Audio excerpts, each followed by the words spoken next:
What's up YouTube? Welcome back to the channel. Today we are starting our reno on the RV, and we just moved out this couch.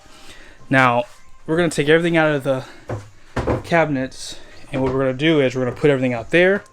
I'm going to start sanding. I just did a little bit of sanding over here just to kind of get it nice and rough. And what I did, I don't want stuff to get caught in my brush, so I'm going to show you guys what I'm doing here. So all I'm doing, I took this tool and I'm just kind of sanding down this stuff here just to give you an idea. Like, this is kind of rough here, so I'm just kind of going up on it like that and then going back down on it and just kind of making it nice and smooth. And what I want to do is I'm going to take this sander and just kind of smoothen it out, because like I said, I don't want stuff to get inside my brush. Then we'll wipe everything down and then we'll start priming the walls and start priming all this cabinetry. So one thing I'll tell you, at first I thought that they probably built this couch into here. What they probably did was they probably put that couch, what do you think, baby? They probably put this couch into the slide and put it in here, because we literally had to take this entire thing apart just to get it out this very small door, as you see. So sorry I didn't get any videos for you. It's gonna be a beast putting this back together, because I do not know what I did to get it apart. But as I mentioned, we're gonna go ahead and start painting. We've already taken off all the cabinets here. Yeah. We're gonna kind of live in a mess for a little bit. Yeah, look how messy our house is. It's a hurricane right now. My wife's gonna have a heart attack. I have to sign her up for weekly massages. But man, now we have blinds coming probably within about a week or so. I took this trim piece off so we can get inside these corners here. This is a cable driven slide, and look how complicating this stuff is. I mean, BAL actually engineered this, but I would love to have someone come out and show me what to do if this ever has any issues. But it's pretty straightforward. It looks like there's a motor here, and there's a chain right here, there's cables right here, and that's pretty much it. I guess this is how you adjust it on these 3 points, and they're kind of color coded. I'm pretty sure once someone shows you how to do it, it's probably not hard, but yeah, nevertheless, we're gonna start painting. There's a little stink bug in here, and maybe that couch won't make it back in here, and we'll just have to get a different.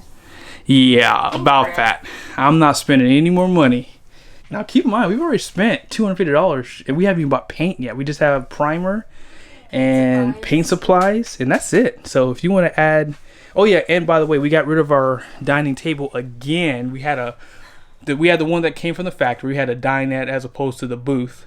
And then we bought a oval table thinking that would and the reason why fix we it. bought the oval table was so that we could have room for shoe storage. We have this and then that basket over there. Yeah, extra shoes. With the dinette that came with it, we had nowhere to put our shoes. So we got a smaller table, hoping to get shoe storage, which we did get, but then the table just wasn't working for us. Yeah, so we got another table that has a little pop-up, and it's a little bit shorter, and it should fit well in the spot. Now, you're not going to see that for a while, because we're going to we'll probably start painting over here next. What do you think? Before we put that table together, we'll probably start painting. Hopefully the blinds will be here by then, and then we can take all these blinds down.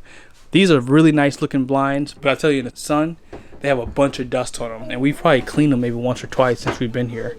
So really excited to do this. I mean, this is a lot of work. I mean, we might have to turn the AC units on, because it's like 65 degrees. We should have started painting all the doors for in here outside, but we just didn't have time. But hey, man, stay tuned. I'm gonna start sanding. I'm gonna start doing some stuff. I don't know what I'm gonna do. This is all new to me and Hannah. I'm not a painter. I mean, I'm probably gonna be excited today, but probably after we're done with this very small space, I'm gonna be ready to quit. So make sure we have someone on dial for painting, just in case I give up on this. See you guys in a second.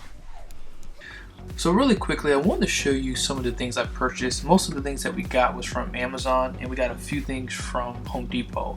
Now, these little tray liners were the worst purchase ever. I mean, it was a 10-pack. I wanted something cheaper, just so I can, once I was done painting for a day, I could just throw them away as opposed to having to store them. But I tell you, these were just a bad purchase. They came damaged, and I got paint on the floor as we start painting. You will kind of see me talk about that through some of the other videos.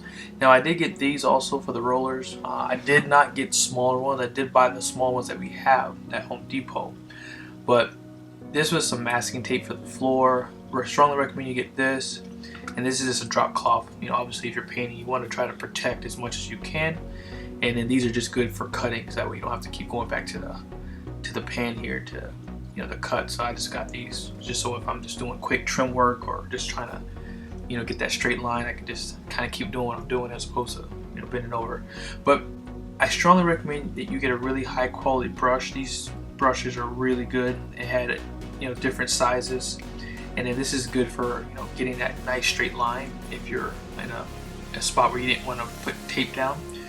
And this tape, I didn't pay attention to the size. I just assumed that the tape was big. I just looked at the display here on this, and I thought it was like the bigger tape, but this is a smaller tape. And when I obviously saw the inches, I said, oh, well, no duh. So be sure that you check to make sure you get the biggest tape. And I mean, this tape is good too, but I bought 2 of them, so of course it was obviously too much money. But the last thing I did purchase for this project was I did get these vents. I assumed if we were going to be in here painting, I wanted to try to make sure we can vent this rain, sleet, or snow. And maybe I'll do a follow-up video on these too, because I bought 2. I had to return 1 because unfortunately we have a fantastic fan, and I thought that this would work for that, but it will not work because you have to cut holes into the plastic, and I wasn't going to do that. So there is a cover for it. Maybe in time, maybe I'll order one and go up there and do it. And the very last thing that I ordered was I ordered 2 of these. This is the Kills adhesion. I've heard a lot of good stuff about this. I you know, of course, me doing this video today, actually I've already kind of started painting, but it's done a really good job, you know, sticking to a lot of the cabinetry and even some plastic pieces that I've painted. So definitely, if you're looking to do a project like this, strongly recommend that you take a look at the Kills adhesion. I'll talk about this in some of the videos for you guys too. And I believe I got some footage of me doing a scratch test. But again, thank you so much for watching the video. I unfortunately did not save my receipts for Home Depot, but sometime in this project I'll show you guys what we spent on this room and how much it's going to cost. That way you have a good idea of what it would cost if you would like to do a space like this. But see you in the next video.